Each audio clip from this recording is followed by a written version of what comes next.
John, as always, we appreciate you joining us today, and trust that you're keeping well. You look good. You look nice, high and tight. Got hair is perfect. Everything's good. Hey, look, I think it's pretty obvious that this season isn't turning out or didn't turn out the way people wanted it to. But what would you say to Blue Jays fans right now who are getting ready for this weekend and sort of trying to make sense of this year and, frankly, look ahead to 2025? Yeah, I mean, for one, I would say thank you for the support. In terms of how they're coming out to the stadium and supporting us and having our back in a very trying and year that we didn't think was going to unfold this way. So going forward, I think that everyone throughout the organization is going to say that our goal is to win next year, and we are fortunate to have that ability to add players, to make changes, players that we acquired at the deadline that are in the minors that are going to help us. We're in a good spot in a down year, so we've been talking as a group, as a staff, how we can get better with the people that are here, that are going to continue to be here. And we're talking about, potential additions that are going to come help us next year. And again, I think it's not the way we wanted the season to unfold. Everyone knows that. And within that, it's an opportunity to kind of peel back the layers of things that didn't go as we had hoped or planned, not pointing it on bad luck or injuries alone, and to see how we can make things better going into the offseason with the opportunity and the total expectation to win next year. John, are you comfortable saying that the organization now has urgency? Yeah, I think it always has, but I think probably, more so than in the last handful of years, no doubt. You can talk about competitive windows or opportunities for certain players to be here.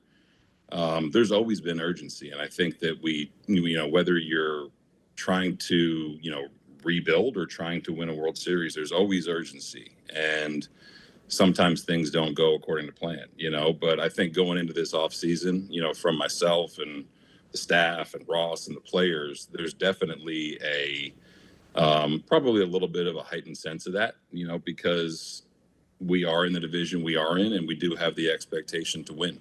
What are some of the things the next 3 games your staff would like to accomplish? I think, we just talked about it today with the guys in the meeting. There's guys in this building that have been in the situation where these games will dictate your playoff seed, and there's guys that have been here that they haven't been through that yet. So you need to put yourself in that position if you haven't been in that position, and you need to treat it as if you're in that position if you have been in that position, if that makes sense. So the prep, the effort, the compete, the execution, this stuff we talked about all year. And it starts with the players holding each other accountable to do that. And at the end of the day, you're playing 162 games for a reason. It's still Major League Baseball, and there's a pride factor that goes into it. So everything that we talk about in spring training, there's been a lot of turnover in players. There's been ups and downs, but the constant should be how you prepare, how you compete, the effort level, and how you execute. So those are the things we're looking for. When you look at the division in general and the league in general, John, the Yankees have won the division. They're 26-26. It's the first time a team has won a division with 500 or less, I think, since the 1972 Tigers. We're not going to have a juggernaut team. There's not going to be a 100-win team. Is there any sense at all of lost opportunity on the part of the Jays? Because, Kevin and I talk about this. People forget there was a point in this year where you guys were a game under 500, and then Jimmy goes down. Is there any sense of frustration when you look at what's gone on elsewhere that, this would have been a year where maybe it wouldn't have taken as many wins to get into the postseason as normal? Yeah, I think you follow the standings and you look up and where you are in relation to, every single day. Maybe not every single day, but you look at it right now and you can pick out, 10, 15 games that you wish the outcome was different, and you're in a totally different position. But baseball seasons are uniquely weird in their own right every single year for every single team. So yeah, I think that if you put injuries, performance, luck, that's all part of it. And there was an area, or there was a period of time where, yeah, if we had won a handful more games, probably the trajectory of our season would have been different. You try not to dwell on it, but you look back at even some of the games we played against the Yanks, against Baltimore, against Tampa, against Boston. There's a time, there's a momentum swing, and a lot of those that didn't go our way. And again, they're good teams. They've won the amount of games they have for a reason. But I think, yeah, this is, it adds to a little bit of the frustration because you forget that there was a point in time where things could have changed, in a much different way. John, how hard's it been to evaluate players in 2024? You've been doing this a long time. You've been at the minor league level. You've been doing that for quite some time. I'm sure there's a little bit of a blueprint on how you go about looking at a player and evaluating and sort of determining on outcome and what it would look like, final product. Has it been tough doing that at the big league level for you the last couple of months? Yes and no. I think that you have a general thought of a player, and you have to see how they react to certain situations and how they make adjustments. The game is definitely different than it was just 3 years ago, I feel like, and what you have to be able to throw, what you have to be able to hit, and how you have to react to certain things. So it is, I think, not just us or me, but I do think the industry is at a point where there are guys with great track records, and there's guys that have been really good players in this league, and they've had some subpar years, not just here, but around the league. So that conversation has been happening for a while to where, hey, what's different here? What is this player? Why was he good? Why has he been good? What is being done differently, and how can we stay ahead of it? So from that standpoint, you never really know what they're going to be faced with. You have an idea and you try to prepare them for it, but it's a little bit different because the game is different. The game is different in AAA than it is in the big leagues. And you saw that with a lot of young players coming up around the league this year, where you could be a can't miss guy and you struggle, or you could be a guy that's going to help and you end up doing really well. So that part of it has been tough, but there's still some things that we look at in terms of physical attributes that you say, okay, this is what we need. And the game right now is at a spot where it's changing quickly. Because of the trouble hitting the fastball lineup. I mean, we've talked about this for quite some time now. You think organizational adjustments going into the offseason have to be made? I would think that would start in the minor leagues. So when they get to the big leagues, it ain't a question whether they can hit it or not. Have you guys had conversations about how you attack and get better at hitting the good old number one?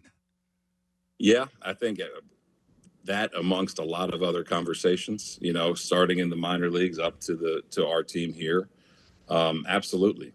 It's that part of it I don't think is ever going to change, and guys are starting to throw harder and harder, so that part of it is never going to change. And people can say, okay, you can just go out and replace player X for player Y, and it's not that easy to do. That's where it comes into where, as a group, as an organization, you have to say what is the I don't want to say problem, but what is the difficult part here? What do we have to stay ahead of? How can we make our guys better? It starts in the minor leagues. Definitely starts in the minor leagues. And there's certain trends and certain things that certain teams do well or better than others. And there's a reason why they are where they are, I think. So we've definitely had those discussions, whether it's hitting the fastball, whether it's pitching, executing. Those conversations are ongoing, but we've definitely started to dive into it more. John, at the end of last year, one of the things Ross said was that they, being the organization, wanted to look at the flow of information, wanted to look at how communication was carried out. In your mind, were the right changes made, and are the Jays, regardless of the standings right now, are you in a better place in that regard than you were last year? Yeah, I think that there's changes that are going to happen every offseason, and over the course of every year. But I do think what we wanted to change and what we wanted to adjust, we did adjust in terms of the information that we have, the information that we're given, the information that we seek and crave. I think it's getting that to the players in a way where they understand how decisions are made. That was my biggest goal. And part of it is educating the players on things that I may be aware of, or the staff may be aware of, that they're not aware of. And the more that they're aware of it, and the more that they understand why certain things are done, or why a decision is made the way it's made, or just the mathematical numbers that say this is the probable outcome here and I am going to react accordingly, the more people are on board with that and understand that and that can dissect that, the more conviction they're going to have in what they're doing. So that was my biggest goal this year. I feel like that we've definitely taken a huge step forward in that regard. And there's going to be more adjustments to be made this offseason. There's going to be more adjustments to be made to, the way we prepare, to the way we communicate, to the way you practice. All that stuff happens every single year. And you want to try to stay ahead of the curve a little bit. I think that's what we always come back to. You want to try to peek around the corner and see what's going to be next. How can we get there faster? How can we close that gap if there is a gap? And but going back to your question, I think, the flow of communication has definitely improved, and there's going to be ways to continue to work on it. John, was there a certain game that you can sort of close your eyes and think about that maybe you made a decision that you're thinking now, man, if I hadn't made that decision, the outcome of the game would have been different? Everybody does that. Like I still do that, sitting watching you guys play from afar, thinking, man, if I would have just not pronated at the plate and, could have been more consistent with my lower half, maybe I would have been in the big leagues longer and made more money. Have you been sitting around, this is sort of that time last week of the season, you think about things like that. Is there a certain game that you can remember that you thinking, man, if I hadn't made that decision, the outcome of the game would have been different? I think that's the beauty and the horror of this job, right? Yeah. Yeah, I could sit here and name a few. I think one that pops into my head is letting Timmy Mesa face Aaron Judge with second, where I think it was the bases loaded when I brought him in to get Soto out, and he walks Soto on a borderline pitch, and then in comes Judge, and he was scuffling and hits a double down the line. That's a game. I don't even know when that was. That was earlier in the year. Man.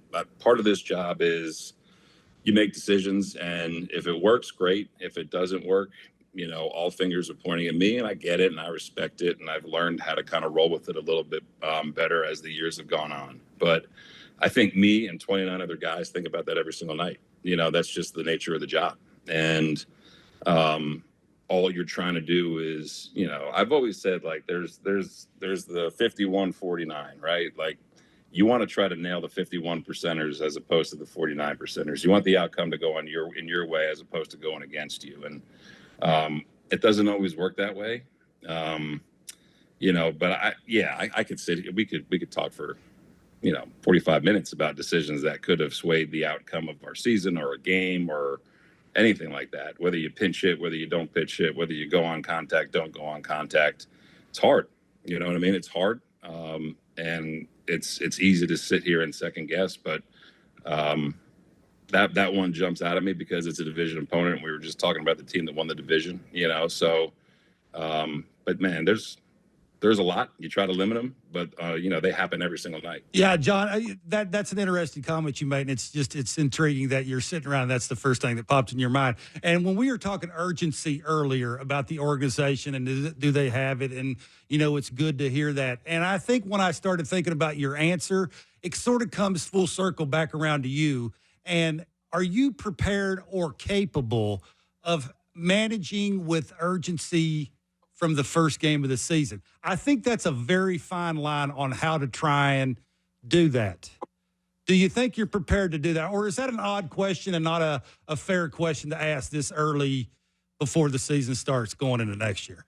No, I think that's fair. You know what I mean? I think that's totally fair. And the answer is absolutely yeah. We get it. Players get it. Coaches get it.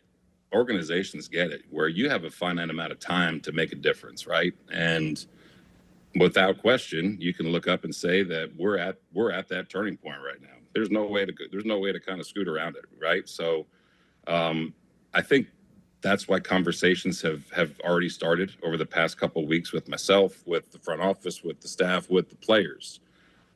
You're constantly trying to get better. You're constantly trying to tweak things that you're doing. And a lot of times you look in the mirror and you say, what am I doing? And is it working? Is it not working? Do you have to adjust around your personnel? I mean, perfect world, players are driving it, right? Players are living it. Players are driving it. And that starts in day one of spring training. And that's my job to get them ready.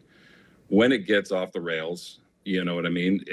Do I have to take a different approach? Does the staff have to take a different approach? Do the veterans have to take a different approach? But every game matters. whether it's opening day, whether it's, last week in the series against the Marlins. Every game matters. And I do think that certain, teams in certain times, they hit that point where there is a definite sense of urgency that needs to happen. And we're definitely at that point. So ready to tackle that in the offseason, ready to tackle that in spring training, and ready to tackle that from the home opener next year. John, listen, we appreciate you joining us today. You've been great all year. You've been more than generous with your time, different time zones, Zoom, phone, technical challenges, all that stuff. Again, we appreciate it.